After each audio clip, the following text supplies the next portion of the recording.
Bundesliga kiatu mtu.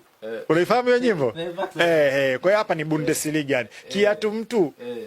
Hicho iwe ni targeting system, iwe ni reconnaissance, iwe ni surveillance ya Mchina, yuko anajua kila kinachoona. Anaona wamekimbia Middle East, wamekimbilia Cyprus. Na taarifa ambazo nimekutana nazo kwamba kuna baadhi ya maeneo ndani ya Cyprus ambazo Muirani tayari ashazishambulia. Kwa hiyo anawaambia babu, usikimbie, rudi hapa. Njoo tukiende. Unakimbia uwanja wa ulingoni, rudi ulingoni. Kwa hiyo huko mko mlipo, yani Muirani ni kwamba kavua white gloves zile. Nilisema kwamba hata kwenye vita vya 12 day war Irani hakutumia his best missiles. Sasa hivi kasema ngoja sasa kama mbwai na iwe mbwai. Bundesliga yani. Kwa hiyo anapiga kule na ataendelea kupiga Marekani kashaka. Umekutana na nchi za Gulf zinalalamika kwamba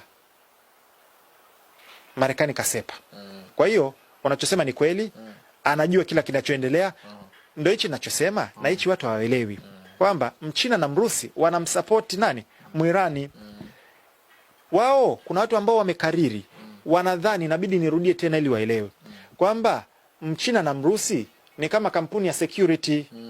Kazi yao kuja kukulinda na ikitokea vita waje kupigana na wewe. Sio hivyo. Kuna aina za cooperation, kuna aina ya ushirikiano. Mchina na Mrusi anakuwezesha wewe uweze kupigana mwenyewe, anakuwezesha wewe uweze kujilinda mwenyewe. Kwa hiyo kampa silaha na uwezo na reconnaissance na satellite na navigation na teknolojia EW na vitu kama hivyo. Iran mpaka sasa hivi hajahitaji msaada wa nchi, anajiweza yeye mwenyewe. Nadhani iwapo itatokea Iran atasema jamani, sasa nahitaji msaada, ndio alafu tuone kwamba China na Urusi wagome kwenda pale, hiyo kitu kingine. Kwa sababu nimeshaongelea kuna kitu kinaitwa Mutual Defense Pact ambayo ndio article 5 ya NATO. An attack on one is an attack on all. Hiyo Mutual Defense Pact anayo kati ya North Korea na Mrusi. North Korea ana nuclear. Mbona waende kumshambulia? Kwa sababu huko singizio nuclear. North Korea nazo silaha za nuclear. Nendeni mkashambulie, muone mziki. Kwa hiyo hawana Mutual Defense Pact kati ya China, Urusi, hata China na Urusi wenyewe hawana Mutual Defense Pact. Umeelewa?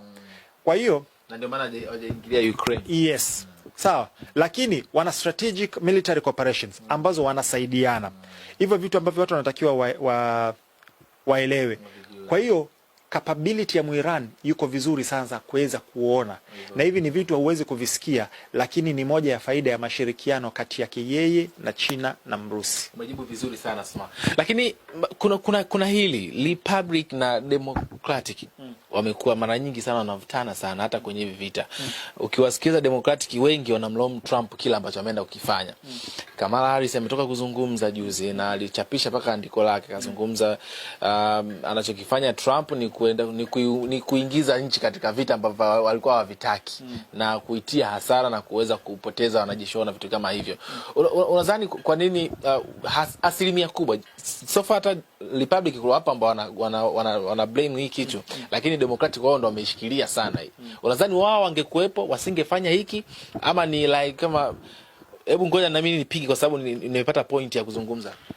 Kazi ya mpinzani ni kupinga. Hata hapa kwetu mimi siye kusikia upinzani wanasema hapa kweli serikali umefanya kitu kizuri.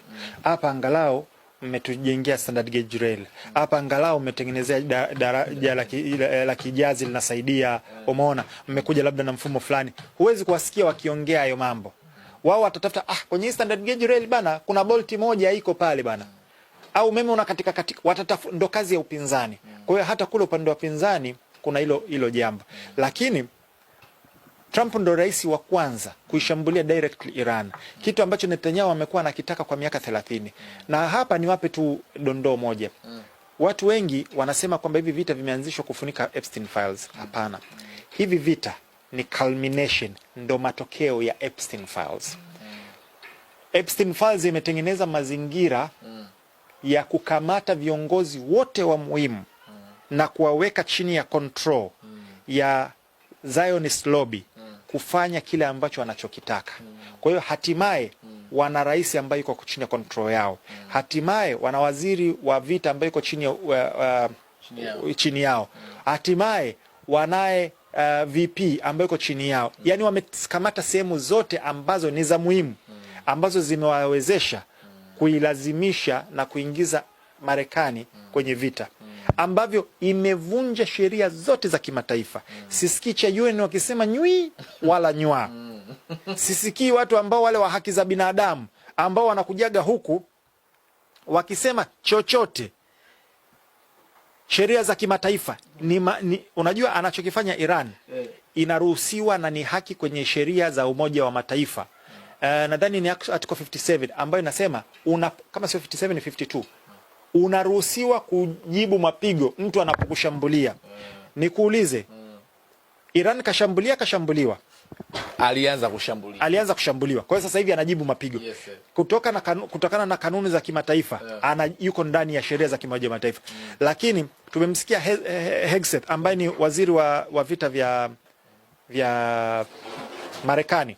Anasema sisi hatufati international order, hatufati sheria wala hatufati ethics za vita. Unajua kuna zile Geneva Convention, kuna sheria za kiungwana ambazo zinatakiwa zifuatwe kwenye vita. Wao wamesema hawafati hizo zote, hakuna cha morality, hakuna sio cha nini. Sisi tunapigana. Sasa kikitokea na wao kimewakuta wasilalamiki, ila wao ndo sasa hivi wanachokifanya. Kwa hiyo sheria zote natamani niwasikie hata hapa kwetu wale wazee wa haki za binadamu, natamani niwasikie mkisema jamani, bosi wenu ambaye ndo anakupeni hela na kila kitu umevunja sheria za kimataifa. Article za sheria za kimataifa umezuia. UN ya laani, watu wasikii kulaani. Yani wao wanasubiri tukitokea huku kwetu tu haki za binadamu. Jamani, tuwe na akili za kujiongeza. Ndo wale Mtume SAW anasema wa ya ummu bi umumi nas rajul ruwaibidha kwenye ile hadithi, na wataongoza watu ambao aliwaita ruwaibidha. Masahaba wakamuuliza waman hum ruwaibidha au ruwaibidha nani? Akasema rajul ntafa ya ummu bi umumi nas, ni watu waovyo kabisa ambao ndo wanaongoza vitu vya watu. Na sasa hivi tuna viongozi kwenye mitandao ambao ni waovyo kabisa, ambao ndo wanawashika akili za watu na wanawa brainwash kiasi kwamba mimi sielewi. Kuna watu ambao wanakuambia nishaongelea, lakini bado inabidi nitolee mfano kwamba matatizo yetu twendeni kwa tunaita the Epstein class. Sawa? Kundi la wana Epstein. Kwamba matatizo yetu twende kwenye kundi la wana Epstein watutatulie sisi. Wakatusovie sisi. Sawa? Wapo ambao wanataka au the Epstein class, au kundi la Epstein ndio lije litutawale sisi. Sima, umezungumza vizuri sana, lakini kuna hili kabla sijama kwenye swali langu jingine. Unajua uchambuzi wangu unanifreshaga sana wakati mwingine Sima. NATO ile na Ulaya kwa ujumla kwenye hii vita na Marekani wamekuwa ni kama kitu kimoja. Lakini this time kuna kama mpingano fulani upo. Spain wamekataa kushiriki. German pia na wenyewe wamekaa mguu kushoto mguu kulia. Ambaye yuko front ni Mwingereza tu.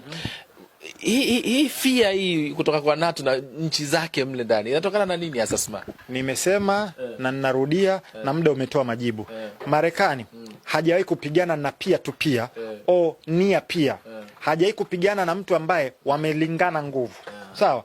Au angalau wamelingana, sio kwamba wako level moja, lakini wamekaribiana. Hajawahi. Cha kwanza, Marekani hajawahi kupigana men alone, yeye kama yeye. Siku zote waga anakusanya washikaji wake. Kwa Gaddafi same thing.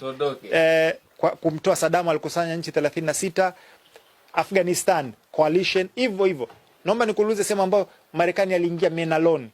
Na sehemu ambazo alisubutu kuingia men alone kala kichapo. Vietnam kaenda kala kichapo, kasepa, kaingia North South Korea kaenda kala kichapo, kakimbia kaondoka, kajifunza haingii peke yake. Kwa hiyo hata huku Irani ni nchi inapigana na nchi ambazo tunaaminishwa ni masuperpower, ambazo tumeaminishwa Marekani na Israeli, lakini anapigana na huyu mmoja. Alafu Irani kakinukisha kambi zote zile na anawapelekea moto kule. Sawa?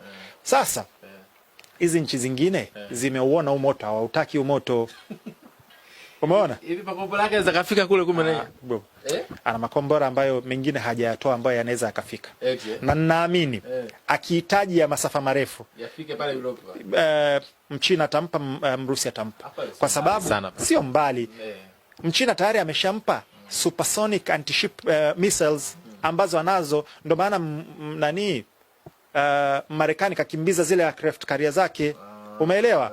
Yes. Kwa hiyo huu moto wanauona, huwa tuutaki.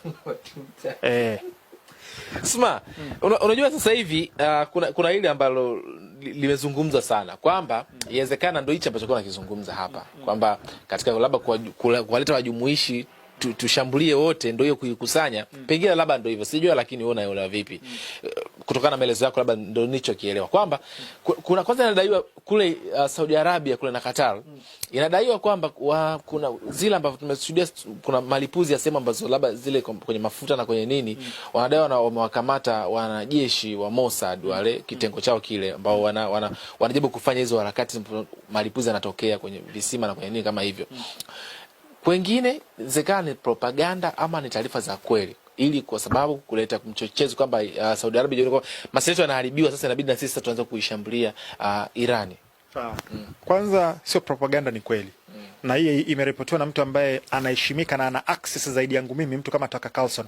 Anasema kabisa Mossad agent wamekamatwa katika nchi kama Saudi Arabia, nadhani na Bahrain na Qatar. Wakienda kuweka vilipuzi, wanataka kulipua. Sawa? Unapocheza na nyoka unategemea kitu gani?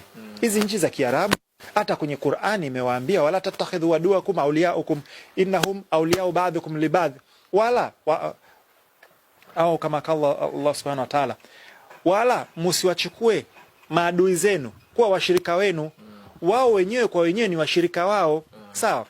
Sasa wewe hizi nchi za Kiarabu, Saudia, Kuwait, Qatar na wengineo, tuliona Qatar, Israeli kushambulia Qatar. Kumbuka ile? Yes. Si ni mshirika wao, lakini bado kawashambulia. Hakuomba hata msamaha mpaka leo hii. Sawa?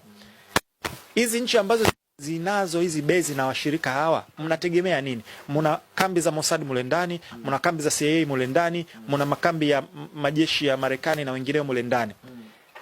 Unapoishi na nyoka unategemea kitu gani? Ndio hicho sasa, anakung'ata, anakuchenchia.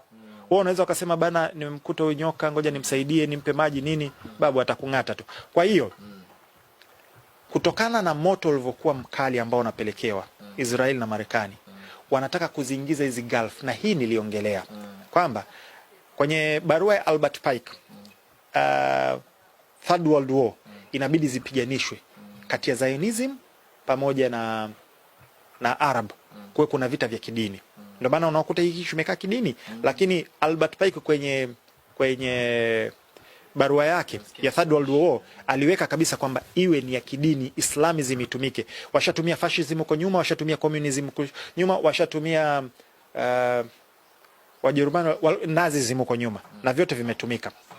Hiyo ya kwanza. Kwa hiyo lazima tuelewe Mossad anafanya vile ili, ndio maana unakumbuka kuna swali uliniuliza mwanzo, nikamwambia correction, Iran hajashambulia visima vya mafuta vya hizi nchi za Kiarabu. Unadhani hana uwezo kuvishambulia? Anavyo. Ikiwa kapenya air defense system za Israel na Marekani, hivyo visima kitamua tena, anaweza hata sihitaji kutumia hata ballistic missiles. Zile drones zinatosheleza kwenda Yes. Kwa hiyo na kuna nchi hizi 3 tu ambazo ndo zina uwezo wa kurepair hizo visima vya mafuta. Sawa? Na itachukua takriban miaka 10 mpaka 15 kuirudisha iwe fully kwenye cooperation. Na Iran wenyewe alishasema sisi hatujashambulia ndani vya mafuta. Kwa hiyo anachokifanya Israeli ni bingwa hii wa false flag. Uingereza, naomba watu ambao wanajua historia niandikeni, walilipua ndani ya Uingereza na kushambulia PLO. Kwenye vita vya 1967 USS Liberty, watu wende wakasome, Irani ilishambulia meli ya kivita ya Marekani ili isingizie kwamba ni ile jeshi la Waarabu linashambulia ili kuileta Marekani iingie. Hizi zinaitwa false flag. Same thing ambayo ilifanyika 9/11. It was an inside job kwa sababu ya false flag. Irani ni bingwa false flag. No. Israeli ni bingwa false flag. Ndani ya Iraq na Iran ashawaua Waisraeli wenzie ili warudi, waligoma kuhama. Kwa hiyo hii ni false flag ya kutaka kuwaingiza Wasuudia, kwa sababu wanajua nchi za Kiarabu ukishagusa tu nani zao za mafuta umewagusa mshipa wao wa moyo. Kwa hiyo wametengeneza ile kwa sababu ya kutaka kuziingiza hizi nchi, na hizi nchi zinajua wanabaki kulaani, lakini wanajua Iran so far hatushambulii sisi, hajashambulia visima vyetu vya mafuta, japokuwa uwezo huo anao beyond reasonable doubt. Hajashambulia HQ zetu wala military installation zetu na vitu kama hivyo. Okay. Kwa hiyo ile ni false flag, na Mungu alivyomkubwa wamekamatwa kabla ya, na ndio hiyo ukicheza na nyoka ndio unapambana nayo. Wasuudia wenyewe na nchi zingine za Kiarabu wanalalamika, Marekani ulituahidi utatulinda, umechukua defense system zote umeenda kumlinda Muirani, Muisraeli, umetuacha sisi uchi. Yani sasa hivi asilimia kubwa ya hizi nchi za Gulf ziko uchi. Marekani kakimbiza air defense system zake, aircraft carrier zake na vitu vingine kwenda kumlinda Muisraeli kwa moto anaopelekewa, ila wao wako uchi. Wala mimi sishangai. Mnategemea kitu gani? Mmeingia kucheza na nyoka, basi cheza na sumu yake. Kwa faida ya mtazamaji, kuna taarifa ambayo imetolewa jana nilipata, inasema kwamba Qatar na baadhi ya nchi defensive air system zao zinaendelea kuisha, yani capability ya kudumu ni ndani ya siku 3 ngapi zitaisha. Kwa hiyo kanayo hiyo sasa, endapo pakiwa uchi sitakuwaje kwa mbeleni. Na moja ya mbinu ambayo anaitumia Iran ni depletion. Anatuma makombora ambayo ni ya hali ya chini ya bei rahisi ili watumie interceptor zao ziwe depleted. Unakutana na kombora au drone ya dola 20,000, unatumia mzinga wa dola milioni 1, mingine mpaka dola milioni 4. Sawa? Vita lazima iwe ngumu hapo. Tetemeko la ardhi Irani, nimeliona nikasema nitakuuliza hili. Nimeripotiwa muda mchache sana kabla tujaanza kufanya interview. Pengine hasa ni man created au ni la kiasili kama tunavyozoea, na pengine zakaleta madhara gani hasa kwa mambo kama haya? Weather control as a weapon ipo, na ninakushaurini kuna makala nimeandaa yapo kwenye Fuse. Ukiingia DJ Smart 255 YouTube channel yangu utayakuta, yanaitwa HAP. Marekani wana teknolojia ya kutengeneza kugeuza hali ya hewa kuwa janga. Wanaweza kutengeneza mvua. Walitumia hii kwenye vita vya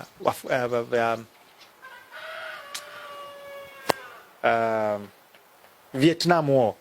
Walitengeneza monsoon, yani mvua ya kutengeneza ili kuflood yale mahandaki. Wanayo teknolojia tangia back then, na HAP ipo. Kwa hiyo kuna teknolojia ya kusababisha earthquakes wanayo, mvua wanayo, na aina hizo za kutumia kutengeneza natural disaster, kutengeneza matsunami na vitu kama hivyo.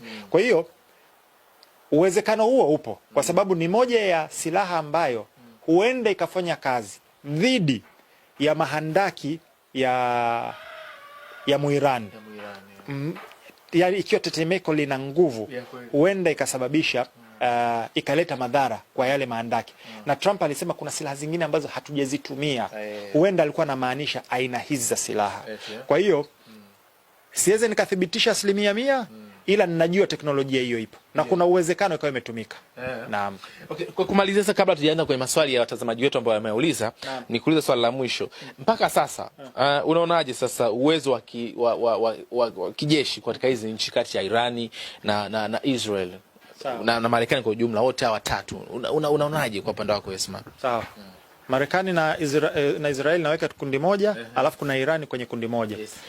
Nitavi simplify kwenye kategori mbili. Ya kwanza ni offensive, ya pili ni defensive. Sawa.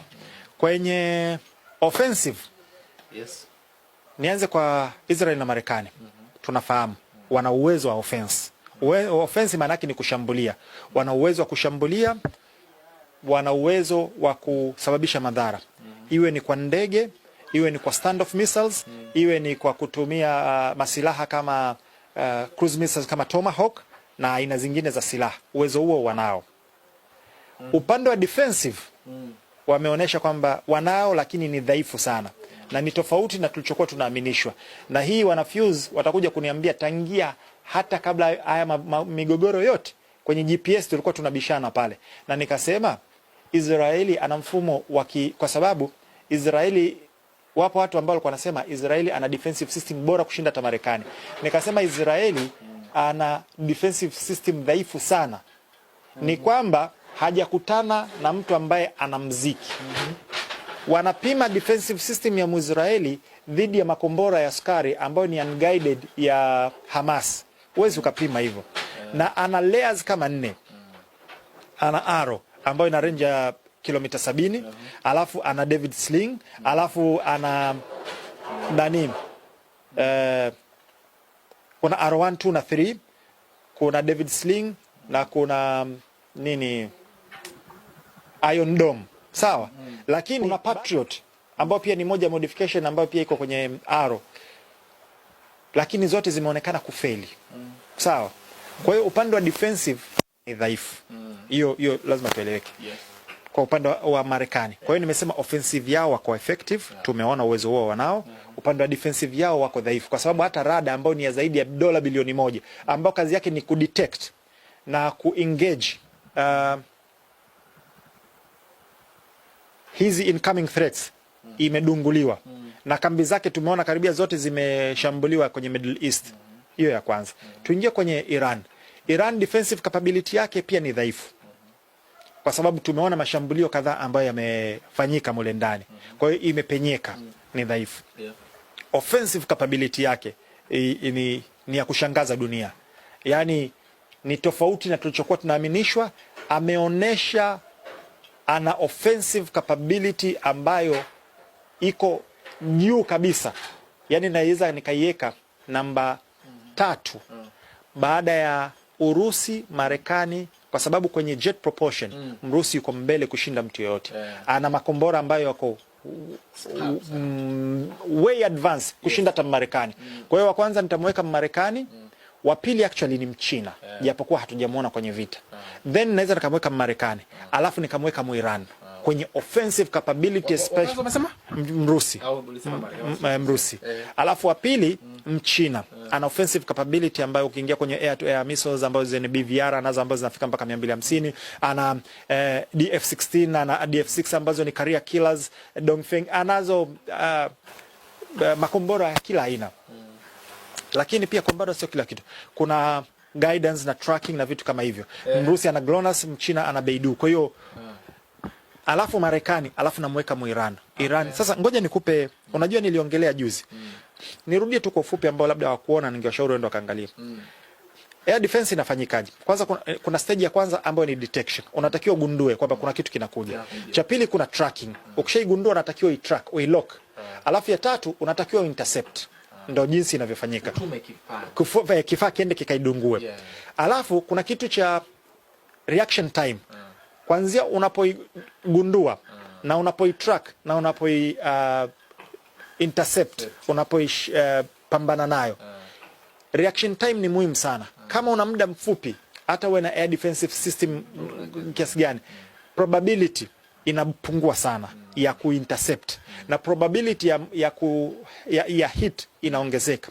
Lakini kadri muda unavyoongezeka, probability inaanza kupungua, ya kushambulia inapungua, ya kudefend inaongezeka.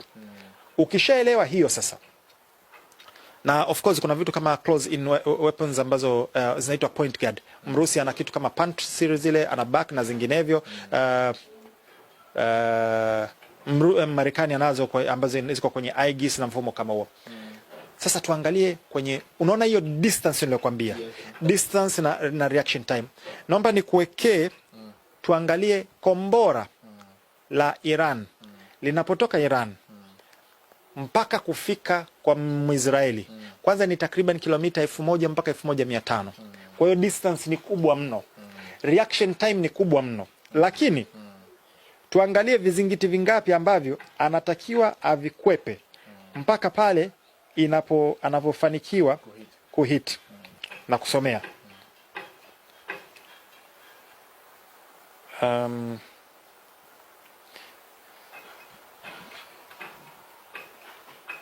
Sikiliza. Cha kwanza, kuna meli za kivita za Marekani ambazo Aegis Air Defense System ambazo anazo, kuna Standard Missiles pamoja, kuna close in weapon systems, ana layers kadhaa. Hapo hatujaongelea kuna electronic warfares na vitu kama hivyo. Hiyo ya kwanza. Kwa hiyo kuna American military ships in the Persian Gulf ya kwanza.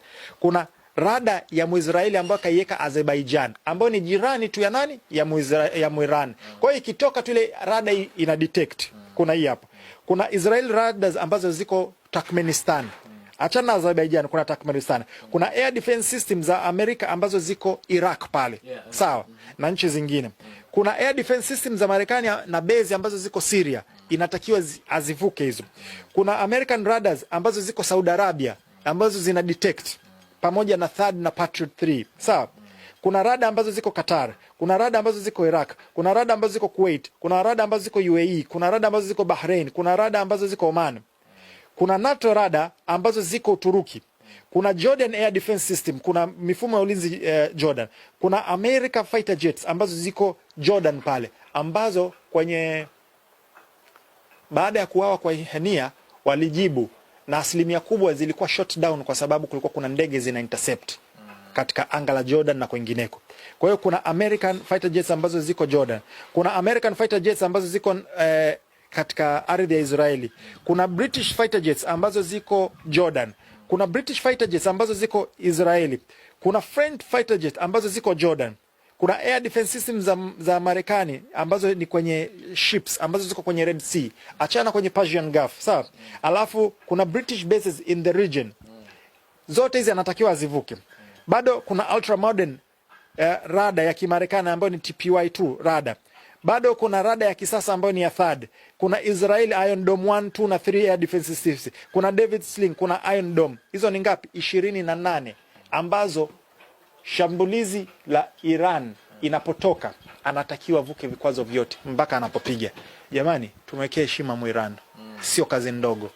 Hizo defense systems zote nilizokutajia 28, mpaka unapoona kombora la Muirani linaenda linapiga ndani ya Tel Aviv pale, ujue imepiga vimekwepa kote.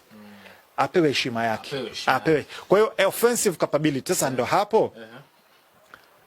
Au nchi zingine wa NATO unafikiri wa mziki wao wanaotaka? Umeona? Waarabu unafikiri wanataka kuingia pale baada ya kuona hicho kinachoendelea? Nadhani jibu lako nimekupa. Umelijibu vizuri. Naam. So far smart, tugeukie sasa kwenye maswali ya watu waliotuuliza. Swali la kwanza ambalo naulizwa sana na tunaliona, sio kama naulizwa, unaulizwa sana kwenye sehemu ya comments. Smart amepungua sana. Hebu tuwajibu kwanza ili watazamaji wetu Smart. Hizi gorgeous. Nimepungua kwa sababu nimetaka kupungua. Mwaka jana nilikuwa nimenenepa sana. Na nimejielimisha vya kutosha. Nimejielimisha, nimeshiba. Masuala ya kiafya, kitu gani kinampelekea mtu kunenepa, kitu gani anatakiwa afanye, madhara yake yakoje, jinsi ya kupungua. Kiasi kwamba mimi naweza nikapungua, nimepunguza kilo 12 bila kufanya hata mazoezi. Kweli? Kilo 12. Nilikuwa na kilo 92. Kwa hiyo ninajua chakula gani nile, chakula gani nisile, nitumie kitu gani, nisitumie kitu gani, nifanye mfumo gani ambao na faida zake na hasara zake.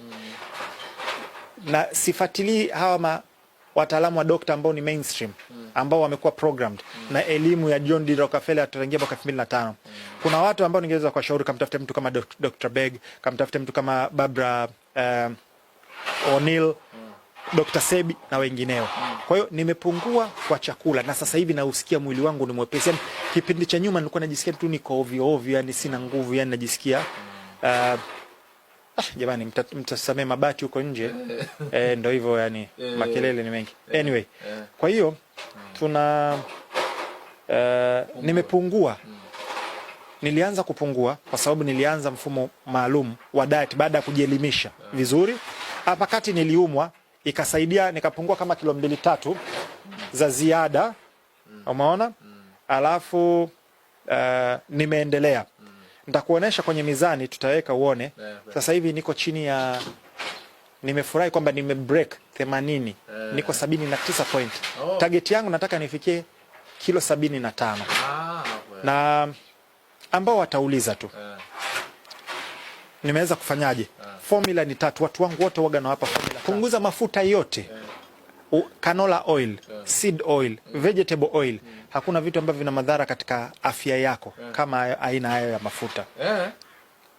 Nikipata nafasi huwa nina fuse afya. Unajua mimi nazidiwa vitu vingine, inabidi niviache. Kama fuse afya nimebidi niache, lakini nishaikutoaga kuhusu sukari, nishaikutoa kuhusu non-stick hizi na vitu vingine. Nzuri sana hiyo smart. Nzuri, nazidiwa. Unajua ni one man army. Kila kitu nafanya mwenyewe. Kwa hiyo inabidi niache kazi nifanye kitu kingine.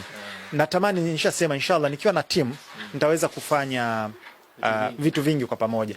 Kwa hiyo hayo mafuta yote yaache. Kama kweli unataka, yana madhara kwako wewe kushinda unavyoelewa. Most of them kwanza zimepigwa bleach, kingine they are not safe, kingine ni processed, hydrogenated, vitu vyote ambavyo vina madhara kwenye afya ya binadamu. Alafu yanaenda yanakuwa kama hata mwili uwezo wake wa kuyachakatua yale hayana. Hiyo ya kwanza. Sasa swali litakuja, unatumia mafuta gani? Mimi binafsi natumia mafuta aina 2 mpaka 3. Kupika na kila kitu natumia mafuta ya nazi. Katika mafuta yenye faida kwenye mwili wa binadamu ni mafuta ya nazi, na sisi tumebarikiwa huko. Nazi zipo kila sehemu, ambayo ni cold press virgin. Usitumie mafuta ambayo yamekuwa extracted kwa kemikali. Ndio maana hata mafuta mengi ambayo yanakuwa extracted, haya niliyokutajia, canola oil, vegetable oil na aina vingine, yanakuwa extracted kwa kemikali, yana madhara. Tumia virgin cold press coconut oil. Mimi ndo natumia kupikia kila kitu. Mafuta mengine ambayo natumia ni extra virgin olive oil. Olive oil ina madhara sana. Kuna baadhi ya watu ambao wanaongelea boiling point au smoke point. Coconut oil ina smoke point juu zaidi kushinda olive oil. Na kuna mafuta ambayo yakishafikia smoke point yanafanya oxidization. Yanaanza kutengeneza kama sumu ambazo zinasababisha kemikali kwenye mwili wa binadamu.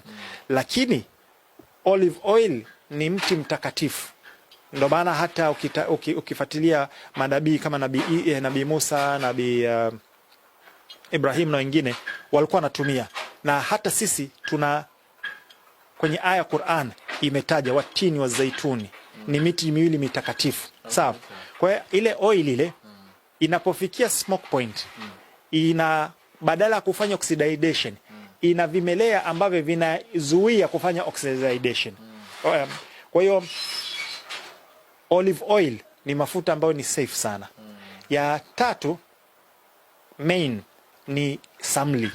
Ukipata samli ambayo ni asili, ambayo imekuwa extracted kiasilia kutoka kwenye grass fed cows, ng'ombe sio wanaolipishwa haya vyakula ya kisasa wananenepesha ovyo, ambaye anakula majani ya kawaida. Hayo ni mafuta ambayo yana faida sana kwa mwili wako. Yes. Na uelewe sio kwamba kila mafuta yana madhara kwako. Kuna mafuta mengine yana madhara. Moja ya misconception ambayo tumedanganywa kwamba calories zina madhara kwa mwili wa binadamu. Hivi unajua 80% ya ubongo wa binadamu ni calories. Na ubongo unapoishiwa calories unachukua kutoka kwenye mwili unazihamishia. Yes. Calories, kuna calories ambazo sio rafiki, ambazo ni mbaya, ambazo ndio zinatengenezwa na haya mafuta ambayo sio rafiki. Moja ya vyakula vyenye faida sana kwa wanadamu ni avocado, ambayo ina calories lakini ni rafiki, umeona, kwa mwili wa binadamu. Sio kila sukari ina madhara. Kwa hiyo ni upande wa mafuta. Upande wa pili, kata every processed food. Chakula chochote ambacho ni processed, ambacho kimeenda kiwandani. Majuisi, masoda, unga wa ngano ambao umekuwa processed, mikate, chocolate, sijui nini, baadhi ya fast foods ambazo ninazotumia, ketchup na vitu vingine. Kama unajua vitu ni vigumu, ndio maana watu wanashinda. Lakini kama unataka kuwa kama Sma ambaye nimeweza kupungua na ninajisikia mwepesi, inabidi ujiwekee nidhamu. Na utapungua bila kutumia bila kufanya mazoezi, lakini sio kupungua tu, mwili wako utakuwa healthy. Hiyo ya pili. Every processed food kata. Ya tatu ni sukari. Sukari kata. Especially sukari nyeupe ambayo ultra refined haina faida yoyote kwako. Sukari ambayo iko kwenye vinywaji, soda, pombe, wao wanaweka baadhi mule, ambayo iko kwenye chai, sijui vitu vingine, ni vitu vingine vya kukata. Jitahidi upunguze hizo kadri ya uwezo. Mimi nimeshift. Mimi natumia huu mwaka wangu wa 4 sijui wa 5 natumia asali badala. Alafu siku nyingine nitakuja kuambia kuna vitu vingine ambavyo ni nzuri za kudetox. Let's say asubuhi waga napenda natumia chai na changanya tangawizi, alafu black pepper. Tumieni sana, nashauri vitu hivi ni faida tu. Vitu vikuu viwili, black pepper, pilipili manga. Mimi karibia kila chakula lazima niweke. Black pepper ndo kama funguo ya seli. Inafungua seli za mwili ziweze kuabsorb vitamin na vitu kama hivyo. Na ukitaka unaweza ukanywa maji lakini bado ukawa dehydrated. Unakunywa maji lakini huoni kama mwili unapokea maji. Weka chumvi kidogo. Inasaidia mwili kuabsorb maji na vitu kama hivyo. Kwa hiyo ndakuja kuambia kuna chai zingine ambazo huwa nazitumia mimi ndo kama hizo, unachanganya. Manjano ina faida sana, pilipili iliki ina faida sana, abdalasini ina faida sana, mafuta ya basoda ina faida sana. Kuna aina zingine ambazo nazitumia lakini that's a story for another time. Kwa hiyo hicho ndio kilichopekea nimeweza kupungua kilo 12 bila kufanya mazoezi, lakini pia kupunguza kula ovyo. Yes. Maswali ni mengi kusema kweli. Swali la pili, Sma, afu nitakuwa baadaye nije nianze kwa mention na majina ya watu. Swali la pili nimeulizwa bwana, unatumia sana Kiingereza. Nimeulizwa sana na watu bwana. Kiingereza kingi sana Sma, tuelewi bwana. Tunawapa jibu gani watu hao? Ni kweli natumia maneno ya Kiingereza.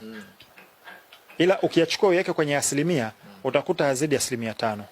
Lakini tangia nimeanza elimu yangu mpaka nilipofikia nimefundishwa kwa Kiingereza.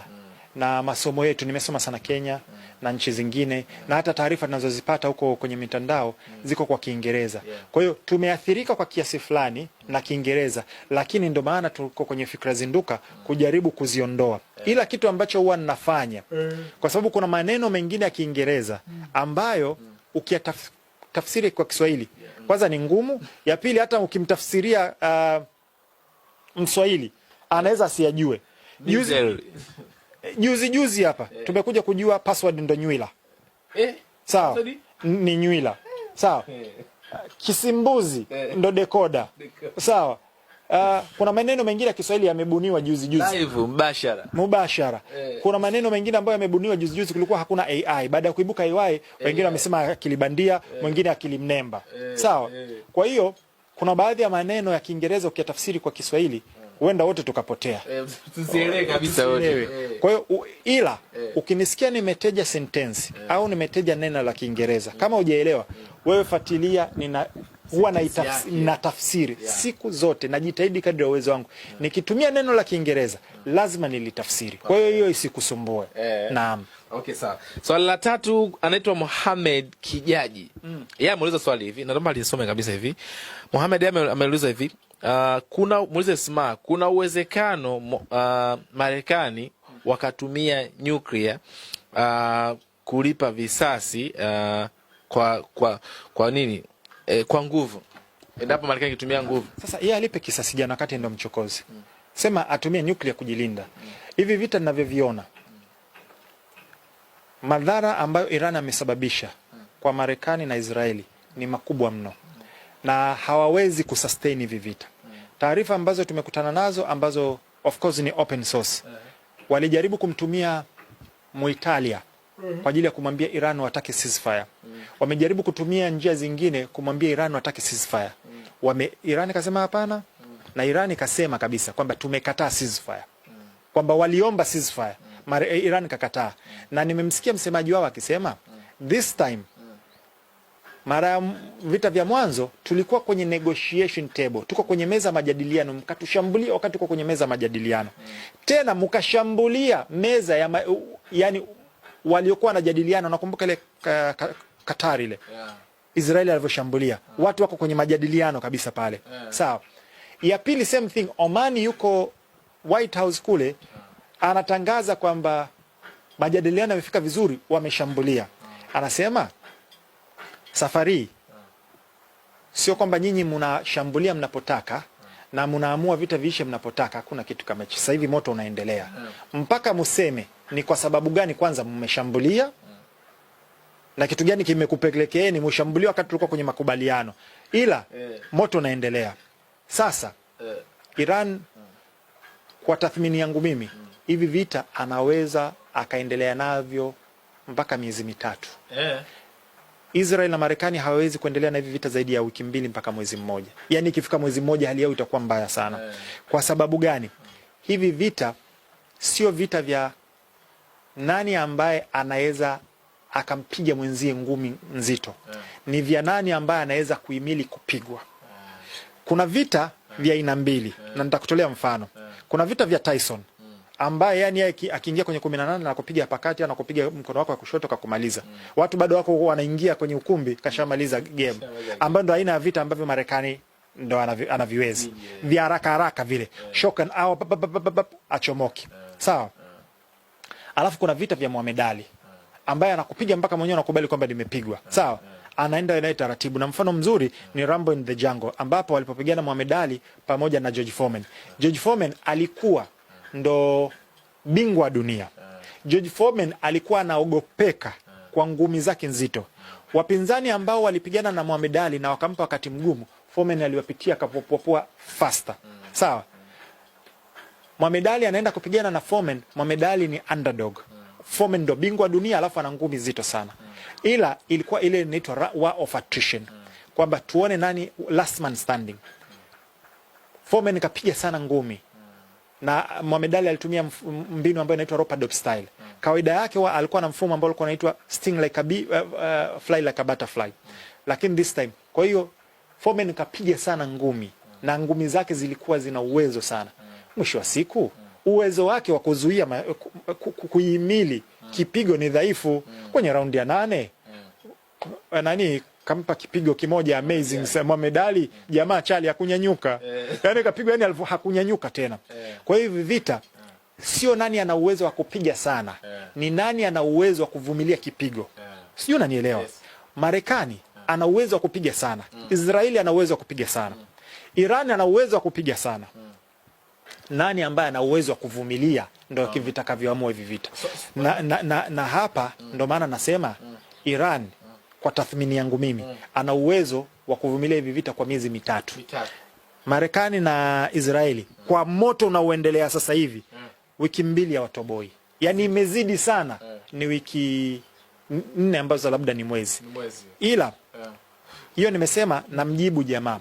Kwa hiyo kitakachotokea ni moja kati ya vitu vitatu. Ya kwanza, tusishangae tukianza kusikia maongezi ya nuclear. Marekani akiongelea nuclear, Israeli akiongelea nuclear. Wakiona moto umezidi kuwa mkali kwao. Sawa? Hiyo ya kwanza. Ya pili ni kama kawaida yao. Kwenda kuwaita sasa washikaji zao, majeshi ya kukodi. Ufaransa, Uingereza, Ujerumani na washirika wao waje kumsaidia. Hiyo ya pili. Ya tatu ni nchi za Gulf zote kwa pamoja kuamua kumshambulia Iran. Hiyo. Na ndio hicho alichokuwa anajaribu kukifanya nani? Mossad, kwa kulipua visima vya mafuta ili ionekane ni Iran kashambulia, ili yeye kwa hizi nchi ziingie. Yes. Na iwapo itatokea hiyo, atakaifaidika ni Israeli, kwa sababu wataangamizana wenyewe kwa wenyewe, watadhoofishana wenyewe kwa wenyewe. Israeli atabaki kuwa juu, itakuwa rahisi kuchukua sasa lile pande lake kubwa. Naye niliyasema tangia ipoke. Kwa hiyo kuna hizo option hizo 3. Yes, ambazo huenda ndo zikatokea. Bwana Mohamed Kijaji, swali lako kuhusu uwezekano wa Marekani wakatumia nyuklia endapo Iran ikilipa visasi kwa nguvu zaidi, jibu lako limepatikana hapo. Swali la mwisho, kuna hili limeulizwa sana. Sasa hili sio kwako wewe tu, lakini mimi naweza nikakutetea, lakini sitaki nikutetee kwanza, nikuulize tu lakini swali. Japokuwa wachambuzi wengine pia wameambiwa kwenye hili. Kwamba anasema kwamba huongelei siasa za ndani. Naitwa nani huyu? Bwana John ameuliza hivyo, huongelei siasa za ndani. Naomba angalia kidole changu. Nimefanyaje? Umeninyoshia kidole. Kidole kingapi? Kimoja. Hivi vingine vinamwelekea nani? Wewe. Mimi. Kwa hiyo wewe unaponiambia mimi, wewe si ufanye? Kitu gani kinachokuzuia wewe? Umeelewa? Sauti unayo. Unaonesha unajua hivi vitu. Mpaka una comment pale, sawa? YouTube channel unayo. Fanya. Kwa nini utake kumpangia mtu mwingine afanye? Hiyo ya kwanza. Naomba nikuulize wewe. Sisi tumechambua tujachambua mambo yetu? Bwana tumechambua bwana Smart. Watu wa hivi hawakosekanagi huko, yani kwenye mitandao hawakosekani. Alafu hawa ndo wale red car theory. Wana jambo lao ambalo wanalitafuta. Nadhani tumechambua vya kutosha na tumeelezea tena kwa njia ya kujenga. Sawa? Kwa hiyo watu kama hao wapo wakosekani. Kwa hiyo niwaambie tu, jamani, na nyinyi fanyeni. Hamna mtu anakuzuia na nyinyi kufanyeni. Fanya. Yes. Kwa faida ya mtazamaji, Smart zungumzia tukio la mwanajeshi wa Marekani kuja Tanzania, interview ina almost karibia watazamaji 200,000 kwenye YouTube.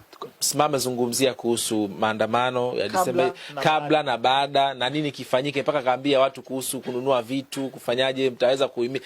Sijajua hili swali Smart pengine mtu ameliuliza tu jioni, lakini Smart amezungumzia sana. Labda wachambuzi wengine labda kwenye hili ndio lizungumzie. Sasa Smart, unajua tumezungumza mambo mengi sana na kiukweli watazamaji wetu inabidi sasa wakapate hiki chakula wakile sasa vizuri. Lakini wenye maswali tutakuwa tunachagua maswali 5. Kama muda utakuwa unapatikana pia tutayaongeza. Uliza swali lako chini, interview inayofuata tumuulize swali gani Smart. Mimi nakuja na maswali yangu na Smart pia Santoma anasema bana tulizungumzia hili kwa faida ya mtazamaji wetu, lakini na wewe pia sasa tuambie una maswali gani ili pia tunayauliza pia. Asante kwa wewe ambaye umetazama, si ndio Smart? Ndio. Alafu niwaambie tu kwamba sasa hivi wategemee kutakuwa kuna updates mara kwa mara. Yani kwa sababu Smart kama nilivyosema na kila kitu ni Smart. Shughuli zingine yani unaona hapa nikimaliza natakiwa niende, kuna sehemu natakiwa niende. So kuna Smart niko peke yangu. Natamani sana nije niwe na timu. Natamani kama kuna mtu ambaye ni mtaalamu wa kushuti na kuedit. Sina uwezo wa kulipa sasa hivi. Kama utaweza kujitolea kuja kusaidia Fuse, karibu sana. Natamani niwe na hostess wa kike. Kama kuna mwanamke ambaye sio lazima uwe umesomea, una vibe, unajijua kwenye kamera, uko fresh nini, unaweza ukajitolea, sina uwezo wa kukulipa. Karibu. Kwa hiyo natamani nije niwe na timu inirahisishie hizi kazi. Kwa sababu hapa nikimaliza tena inabidi kuedit hii. Sawa? Kwa hiyo lakini tunajitahidi. Kwa hiyo ila tumeshoweka utaratibu. Kwanza tutakuwa tunachukua maoni yenu kwenye comment section. Cha pili tutakuwa labda tunaruka siku moja. Leo kwa hiyo kama kesho tukiruka, kesho kutu tunakutana tena, tunakusanya mambo yote, tunayapiga kwa pamoja. Kwa hiyo hivyo, lakini katikati nitakuwa pia natoa update tofauti. Ila pia nikwambie tu, ukitaka kupata wepesi wa content zangu, kuna YouTube channel, WhatsApp channel yangu ile ambayo unaweza uka subscribe pale ukapata. YouTube channel yangu DJ Smart 255. Kama unataka kushow love, kuboresha Fuse yetu, natamani Mungu akijalia hata kipindi tunachokuja tufanyie kwenye studio yetu ambayo haijakamilika. Taje namba Smart. 07 okay, ambao mko nje nchi ni +255 0764 124 124. Ukituma chochote hapo kinafika. Naomba nisisitize, kuna watu wazito sana kuelewa. Hii namba sio usipige simu, haipokei simu, ni WhatsApp message tu. Sio WhatsApp call wala sio simu ya kawaida wala sio text. Kila mtu anaitumaga text huwa ninamjibu. Kasoro kuna wale washikaji mtu anakutumia ni aje. Oi inakuaje? Sasa wewe unamjibu nini? Njoo straight to the point, nitakujibu. Kwa hiyo ni kitu ambacho ni kwa mtu yote ambaye angependa kushow love na kama ungependa kusponsor pia karibu sana. Mtazamaji, asante sana kwa wewe umetazama kuanzia mwanzo mpaka mwisho. Mimi naitwa Victor Madaha, nyuma ya kamera alikuwepo Rizki Bwana. Asante.